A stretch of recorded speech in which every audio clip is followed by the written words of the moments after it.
کتنے سخت؟ اب ایسا ہے کہ اگر آپ دیر کرتے ہیں تو روزانہ کی بنیاد پر جرمانہ لگے گا۔ یہ جرمانہ واجب الادا ٹیکس کا 0.1% یومیہ یا 10,000 روپے یومیہ، ان دونوں میں سے جو بھی رقم زیادہ ہو وہ ہوگا۔ روزانہ 1,000 روپے یا 0.1%؟ یہ تو بہت زیادہ ہے۔ جی، اور کم از کم جرمانہ بھی مقرر کر دیا گیا ہے۔ آمدنی کے حساب سے یہ 10,000 سے 50,000 روپے تک ہے۔ باپ رے! یہی نہیں، اگر ٹیکس وقت پر ادا نہ کریں تو ڈیفالٹ سرچارج بھی ہے۔ وہ 12% سالانہ ہے یا کیبر جمع 3%، جو بھی زیادہ ہو۔ کیبور پلس 3% یا 12%؟ تو پنجاب حکومت ٹیکس وصولی میں بہت سنجیدہ لگ رہی ہے۔ بالکل، یہ اقدامات اسی طرف اشارہ کرتے ہیں۔ چلیں اب سندھ کی طرف دیکھتے ہیں۔ وہاں زرعی ٹیکس کا کیا نظام ہے؟ کیا وہاں بھی یہی سلیبز ہیں؟ ایکٹ کا نام تو the Sindh agricultural income tax act 2025 بتایا گیا ہے۔ جی، سندھ میں بھی صوبائی حکومت زرعی آمدنی پر ٹیکس لیتی ہے اسی ایکٹ کے تحت، اور یہاں بھی انفرادی ٹیکس دہندگاروں کے لیے آمدنی ٹیکس کے سلیبز وہی ہیں جو KPK اور پنجاب میں ہیں۔ یعنی 6 لاکھ تک چھوٹ اور پھر 15 سے 45% تک؟ جی بالکل، وہی پروگریسو شرائیں۔ کارپوریٹ فارمنگ کے لیے بھی شرائیں ویسی ہیں، چھوٹی کمپنی 20%، باقی کمپنیاں 29%، اور سپر ٹیکس کا بھی وہی حساب ہے جو KPK میں تھا، 15 کروڑ سے زائد سالانہ آمدنی پر 1% سے 10% تک۔ تو سندھ کے نظام میں کوئی خاص بات، کوئی فرق؟ چند باتیں نوٹ کرنے والی ہیں۔ ایک تو یہ کہ ٹیکس کی ذمہ داری بنیادی طور پر زمین کے مالک پر ہے۔ دوسری بات، چھوٹ کی حد 6 لاکھ روپے سالانہ ہے۔ یہاں ایک چھوٹی سی وضاحت، ذرائع میں ایک جگہ شاید غلطی سے 1.2 ملین لکھا گیا تھا، لیکن ایکٹ کا شیڈیول اور باقی صوبوں کا موازنہ 6 لاکھ کی حد ہی دکھاتا ہے۔ ٹھیک ہے، 6 لاکھ ہی ہے۔ جی۔ تیسرا، نظام پروگریسو ہے، یہ ہم نے دیکھ لیا۔ چوتھی بات جو ذرائع بتاتے ہیں وہ یہ کہ اگرچہ قانون تو ہے، لیکن ٹیکس جمع کرانے، ریٹرن فائل کرنے وغیرہ کے لیے جو ایک آن لائن سسٹم ہوتا ہے نا، ہاں، ایک مربوط پورٹل جیسا۔ جی، وہ ابھی شاید پوری طرح فعال نہیں ہے یا تیاری کے مراحل میں ہے۔ امید ہے جلد کام کرنے لگے گا، اس سے آسانی ہوگی۔ یہ انتظامی پہلو اہم ہے۔ آن لائن سسٹم سے یقیناً آسانی ہوتی ہے۔ اچھا، اب آخری صوبہ بلوچستان، وہاں کیا صورتحال ہے؟ کیا وہاں بھی کوئی نئی تبدیلی آئی ہے؟ ایک ایکٹ کا نام ہے Balochistan tax on land and agricultural income amendment act 2024، act نمبر 8 آف 2025۔ جی بالکل، بلوچستان میں یہ نیا ترمیمی ایکٹ 2024 کا ہے جو اب مالی سال 2025-26 سے نافذ العمل ہے۔ اور یہاں بھی اگر ہم انفرادی کسانوں کے لیے زرعی آمدنی ٹیکس کے سلیبز دیکھیں تو وہ حیرت انگیز طور پر وہی ہیں جو باقی تینوں صوبوں میں ہیں۔ پھر وہی 6 لاکھ تک چھوٹ، 15 سے 45%؟ جی بالکل وہی شرائیں۔ لیکن ایکٹ کے نام میں تو لینڈ یعنی زمین کا ذکر بھی ہے۔ کیا بلوچستان میں بھی KPK کی طرح لینڈ ٹیکس ہے؟ جی ہاں، آپ نے صحیح پکڑا۔ KPK کی طرح بلوچستان میں بھی دوہرا نظام ہے، زرعی آمدنی ٹیکس بھی ہے اور لینڈ ٹیکس بھی۔ یہ لینڈ ٹیکس بھی ویسے ہی کام کرتا ہے۔ زمین کے ملکیت، رقبہ، قسم، نہری، بارانی، باغ اور علاقائی زون، یہاں بھی زون I سے IV ہیں۔ اور شرائیں بھی ویسی ہیں؟ شرائیں ملتی جلتی ہیں، مثلا زون I میں 12.5 ایکڑ تک چھوٹ، پھر 1200 روپے فی ایکڑ وغیرہ، اور وہ اریگیٹڈ ایکویولنٹ والا اصول کہ 1 ایکڑ نہری برابر ہے 2 ایکڑ بارانی کے، وہ یہاں بھی لاگو ہوتا ہے۔ یہ تو بہت ہی دلچسپ بات ہے کہ آمدنی ٹیکس کے سلیبز چاروں صوبوں میں بالکل ایک جیسے ہو گئے ہیں۔ یہ کیسے ہوا؟ کیا ذرائع اس بارے میں کچھ بتاتے ہیں؟ کوئی خاص وجہ؟ جی، یہ واقعی ایک اہم مشاہدہ ہے۔ دیکھیں، ٹیکسیشن PK کے تجزیوں اور تفسروں میں اس بات کا اشارہ ملتا ہے کہ یہ جو ہم آہنگی آئی ہے شرحوں میں، یہ شاید اتفاقی نہیں ہے۔ امکان ہے کہ یہ بیرونی عوامل کی وجہ سے ہو، جیسے بین الاقوامی مالیاتی ادارے IMF وغیرہ، ان کے ساتھ جو معاہدے ہوتے ہیں۔ IMF کی شرائط؟ جی، ممکنہ طور پر ان کی شرائط کا حصہ ہو کہ ملک بھر میں ٹیکس نظام کو بشمول زرعی ٹیکس زیادہ مربوط کیا جائے، یکساں بنایا جائے۔ یہ قوانین میں تو نہیں لکھا، لیکن سیاق و سباق یہی لگتا ہے۔ یہ پس منظر جاننا مفید ہے۔ تو اب جب ہم نے چاروں صوبوں کا ایک جائزہ لے لیا ہے تو عملی طور پر کیا کرنا چاہیے؟ ایک عام کسان یا زمیندار کے لیے کیا اقدامات ضروری ہیں؟ دیکھیں، قانون کی تعمیل یعنی کمپلائنس بہت ضروری ہے۔ چند بنیادی قدم ہیں جو ہر متعلقہ شخص کو اٹھانے چاہیے۔ پہلا تو یہ پکا کریں کہ آپ کی زمین کس صوبے میں ہے۔ اگر کے پی کے یا بلوچستان میں ہے تو اپنا ٹیکس زون بھی معلوم کریں۔ یہ آپ کو مقامی ریونیو دفتر سے پتہ چل جائے گا۔ ٹھیک ہے، صوبہ اور زون معلوم کرنا۔ دوسرا، اپنے صوبے کے قانون کے مطابق اپنا ٹیکس کیلکولیٹ کریں۔ وہ صرف آمدنی ٹیکس ہو سکتا ہے یا آمدنی اور لینڈ ٹیکس دونوں۔ حساب لگانا، ٹھیک۔ تیسرا، جو بھی ٹیکس بنتا ہے اسے وقت پر سرکاری خزانے میں جمع کروا دیں۔ چالان وغیرہ سنبھال کر رکھیں۔ ٹھیک، ادائیگی۔ چوتھا، اور یہ بہت اہم ہے، ایف بی آر کا جو سالانہ انکم ٹیکس ریٹرن آپ فائل کرتے ہیں آئرس پر، جی، اس میں ایگزیمپٹ انکم کے سیکشن میں اپنی کل زرعی آمدنی ضرور ظاہر کریں۔ یعنی ایف بی آر کو بتانا لازمی ہے۔ بالکل لازمی۔ اور پانچواں قدم اسی سے جڑا ہے۔ اسی ریٹرن میں آپ کو یہ بھی بتانا ہے کہ آپ کی زمین کس صوبے اور ضلع میں ہے اور آپ نے صوبائی زرعی ٹیکس کتنا ادا کیا ہے۔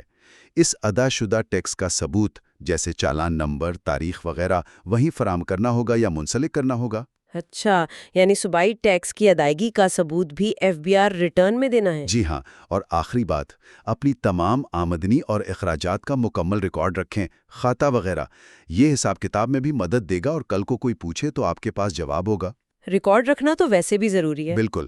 ویسے حساب کتاب میں مدد کے لیے ٹیکسیشن پی کے جیسی ویب سائٹس پر کیلکولیٹرز بھی موجود ہیں صوبوں کے حساب سے، وہ ایک اندازہ دے سکتے ہیں۔ زبردست۔ تو چلیں آج کے اس گفتگو کو سمیٹتے ہیں۔ جو سب سے بڑی بات سمجھ آئی وہ یہ کہ زرعی آمدنی پر وفاقی ٹیکس تو نہیں مگر صوبائی ٹیکس ضرور ہے، اور ہم نے دیکھا کہ 2025-26 کے لیے چاروں صوبوں میں انفرادی آمدنی ٹیکس کے سلیبز اب ایک جیسے ہیں، 6 لاکھ تک چھوٹ، پھر 15 سے 45% تک۔ البتہ فرق بھی ہیں، جیسے کے پی کے اور بلوچستان میں لینڈ ٹیکس بھی ہے اور پنجاب میں جرمانے کافی سخت ہیں۔ بالکل درست خلاصہ کیا آپ نے، اور ختمی پیغام بس یہی ہے کہ صوبائی قوانین کی پابندی کریں اور اپنی زرعی آمدنی کو ایف بی آر ریٹرن میں لازمی طور پر صحیح ظاہر کریں۔ اس سے آپ قانونی طور پر بھی محفوظ رہیں گے اور شفافیت بھی آئے گی۔ ورنہ جیسا پنجاب والے مضمون میں اشارہ تھا، اگر آپ نے صوبائی ٹیکس نہیں دیا اور آمدنی ایف بی آر میں ظاہر کر دی تو ایف بی آر والے سیکشن 111 کے تحت پوچھ سکتے ہیں کہ یہ آمدنی کہاں سے آئی جس پر ٹیکس نہیں دیا گیا۔ ہاں، یعنی ان ایکسپلینڈ انکم والا معاملہ بن سکتا ہے۔ جی، اب آخر میں ایک سوچنے کی بات ہے، یہ جو آمدنی کے سلیبز یکساں ہو گئے ہیں جس کی وجہ شاید بیرونی دباؤ ہو، تو کیا صوبائی زرعی ٹیکس پالیسی اب ایسی ہی رہے گی یا مستقبل میں پالیسیاں زیادہ مقامی حقائق کو مد نظر رکھیں گی؟ جیسے کیا پانی کی کمی بیشی، زمین کی زرخیزی یا کون سی فصل زیادہ منافع بخش ہے، ان چیزوں کا بھی ٹیکس پر اثر پڑے گا؟ موجودہ نظام تو بس آمدنی دیکھتا ہے، وہ یہ نہیں دیکھتا کہ یہ آمدنی کم پانی والے علاقے سے آئی ہے یا نہری علاقے سے۔ واقعی کیا مستقبل کی پالیسی زیادہ نیوینسڈ یعنی زیادہ باریک بین ہونی چاہیے جو ان علاقائی فرق کو بھی سموئے؟ بالکل، یہ ایک ایسا سوال ہے جس پر پالیسی سازوں کو یقیناً غور کرنا چاہیے۔ واقعی ایک فکرانگیز نقطہ چھوڑا ہے آپ نے آخر میں۔ بہت بہت شکریہ آپ کا آج کی اس تفصیلی اور معلوماتی گفتگو کے لیے۔ بہت شکریہ۔ اور ہمارے سامعین کا بھی شکریہ کہ وہ آج کے اس گہرے جائزے میں ہمارے ساتھ رہے۔ اگلی نشست تک کے لیے خدا حافظ۔